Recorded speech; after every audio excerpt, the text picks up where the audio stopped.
नमस्कार, सनातन विचार में आपका स्वागत है। आज जिस पुस्तक पर हम चर्चा कर रहे हैं वह गीता प्रेस गोरखपुर द्वारा प्रकाशित स्वामी रामसुख दास जी की गीता प्रबोधनी है। पुस्तक का कोड 1562 है, 1562।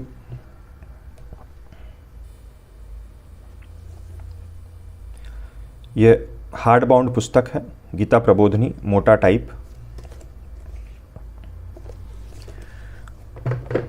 इस पुस्तक में कुल 448 पृष्ठ हैं, जिसमें 442वें तक में श्रीमद् भगवद गीता समाप्त हो जाती है। गीता प्रबोधनी, मोटा टाइप, स्वामी रामसुख दास जी। मेरे पास जो प्रति है उसका मूल्य 65 रुपये है, 65 रुपीज़। हो सकता है अभी मूल्य कुछ बढ़ा हो, वो मैं ऑनलाइन देख के वीडियो के डिस्क्रिप्शन में डाल दूँगा। यहाँ स्वामी रामसुख दास जी द्वारा दिया प्राकथन है। जिन भगवान श्री कृष्ण के अंग में संपूर्ण सृष्टि का सौंदर्य ओतप्रोत है, जिनकी लीला का श्रवण करने से दुर्जय मन भी शीघ्र ही भगवान में ठहर जाता है, जिनका एक नाम लेने मात्र से पाप में आसक्त जीव भी भय से मुक्त हो जाता है, और जिन्होंने अर्जुन को बछड़ा बनाकर कृपापूर्वक गीता रूपी दूध को दुहा, उन्हें हम प्रणाम करते हैं। श्रीमद् भगवद गीता विश्व का अद्वितीय ग्रंथ है। इस पर अब तक ना जाने कितनी टीकाएँ लिखी जा चुकी हैं, लिखी जा रही हैं और भविष्य में लिखी जाएंगी, पर इसके गूढ़ भावों का अंत ना आया है, ना आएगा। कारण कि यह अनंत भगवान के मुख से निकली हुई दिव्य वाणी है। इस दिव्य वाणी पर जो कुछ भी कहता या लिखता है वह वास्तव में अपनी बुद्धि का ही परिचय देता है। गीता के भावों को कोई मनुष्य इंद्रिय मन बुद्धि से नहीं पकड़ सकता। हाँ, इंद्रिय मन बुद्धि सहित अपने आप को भगवान में समर्पित करके अपना कल्याण कर सकता है। जो अपने आप को भगवान के समर्पित कर देता है, उनके शरणागत हो जाता है, उस पर गीता ज्ञान का प्रवाह स्वतः आ जाता है। तात्पर्य है कि गीता को समझने के लिए शरणागत होना आवश्यक है। अर्जुन भी जब भगवान के शरणागत हुए तभी भगवान के मुख से गीता का प्राकट्य हुआ, जिससे अर्जुन का मोह नष्ट हुआ और उन्हें स्मृति प्राप्त हुई। नष्टो मोह स्मृतिर्लब्धा। गीता ज्ञान को जानने का परिणाम है वासुदेव सर्वम का अनुभव हो जाना। इसके अनुभव में ही गीता की पूर्णता है, यही वास्तविक शरणागति है। तात्पर्य यह है कि जब भक्त शरीर इंद्रिय मन बुद्धि सहित अपने आप को भगवान के समर्पित कर देता है, तब शरणागत मैंपन नहीं रहता, प्रत्युत केवल शरण्य भगवान ही रह जाते हैं, जिनमें मैं तू यह वह चारों का ही सर्वथा अभाव है। इसलिए जब कोई महात्मा गीता को जान लेता है तब वह मौन हो जाता है, उसके पास कुछ कहने या लिखने के लिए शब्द नहीं रहते। वह साधकों के प्रति गीता के विषय को कुछ भी कहता है तो वह शाखा चंद्र न्याय से संकेत मात्र होता है।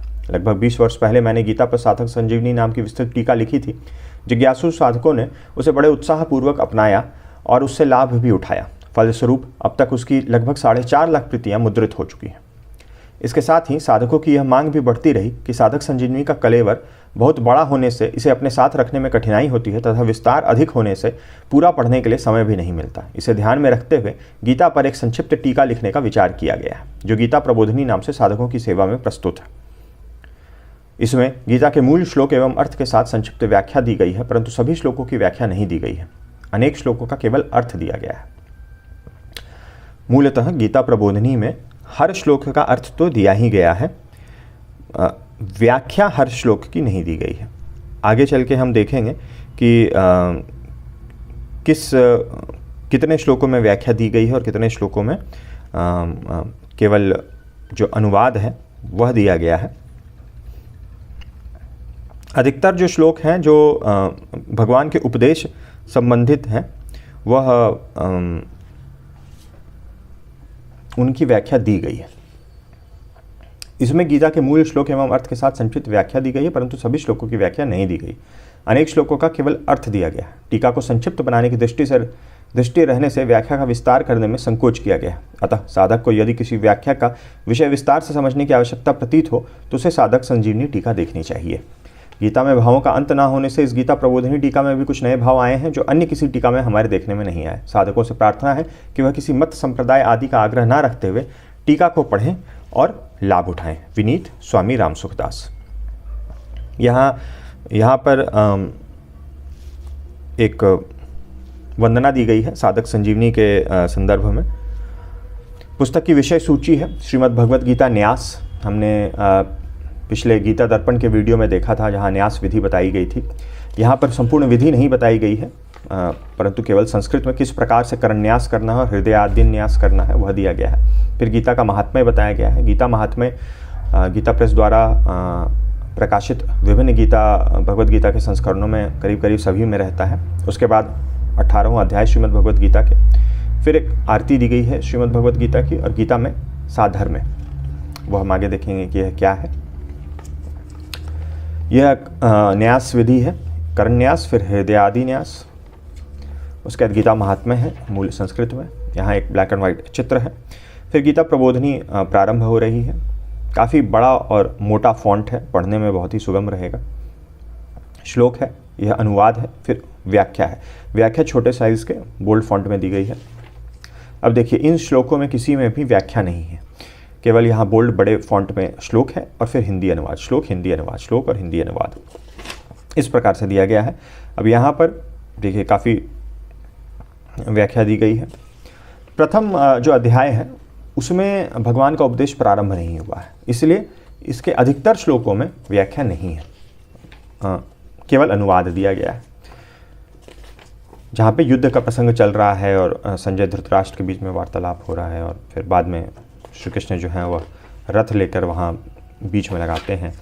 अब देखिए, जैसे जैसे हम उपदेश की ओर बढ़ रहे हैं वैसे वैसे आपको अधिकाधिक श्लोकों में व्याख्या मिलेगी। देखिए, इन सभी श्लोकों में जहाँ भी ये छोटे साइज़ में बोल्ड फॉन्ट दिख रहा है वह व्याख्या ही है। यहाँ करीब करीब हर श्लोक में आपको व्याख्या दिखेगी। कोई ही ऐसे श्लोक होंगे जहाँ व्याख्या उपलब्ध नहीं है। तो इस प्रकार से यह भी पुस्तक सचित्र है। तो यहाँ दूसरे अध्याय के ही बीच में कुछ कलर्ड पॉलिश्ड पेजेस दिए गए हैं।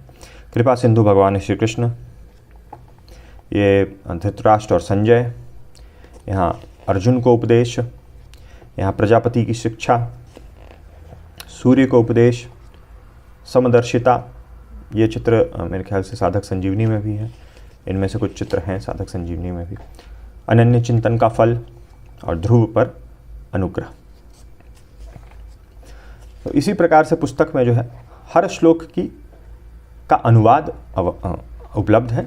स्वामी रामसुख दास जी की व्याख्या नहीं दी गई है, और व्याख्या यहाँ संक्षेप में दी गई है।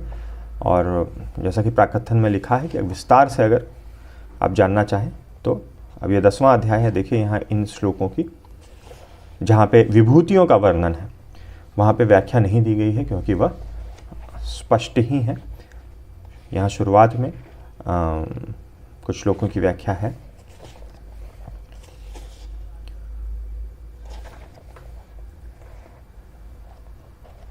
इसी प्रकार से 18वां अध्याय जो है, जहाँ भी आवश्यकता लगी है, देखिए अब यहाँ व्याख्या काफ़ी विस्तार से दी गई है।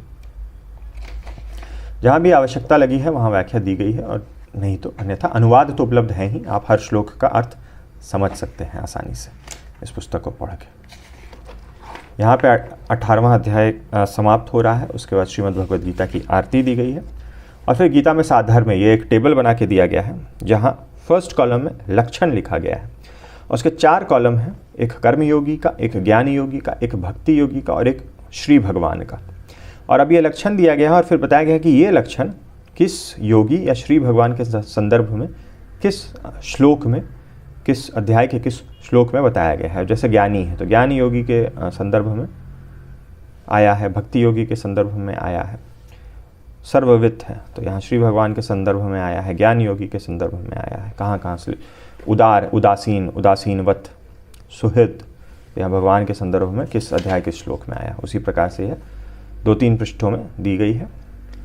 अंत के पृष्ठ में परम श्रद्धेय स्वामी रामसुख दास जी के कल्याणकारी साहित्य जो गीता प्रेस गोरखपुर द्वारा प्रकाशित है उनकी जानकारियाँ दी गई हैं।